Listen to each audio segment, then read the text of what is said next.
হিমালয়ের পাদদেশে কপিল নগরে মহাসূর্যের হইল উদয় পৃথিবীর মাঝারে।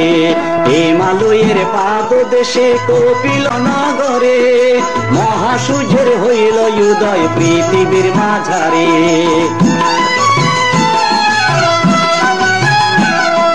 দানে ধর্মে ছিল তখন রাজা শুদ্ধোদন, রানী মহামায়ার ছিল সুখের জীবন। মানব প্রভু আসলো ধরায় নামে সিদ্ধার্থ, বোধি তরু তলে লাভ করলেন বুদ্ধত্ব।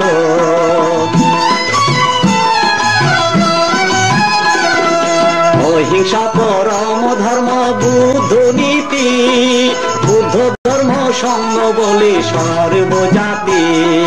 বুদ্ধ ধর্ম সঙ্গ বলে সর্বজাতি, বুদ্ধ ধর্ম সঙ্গ বলে সর্বজাতি।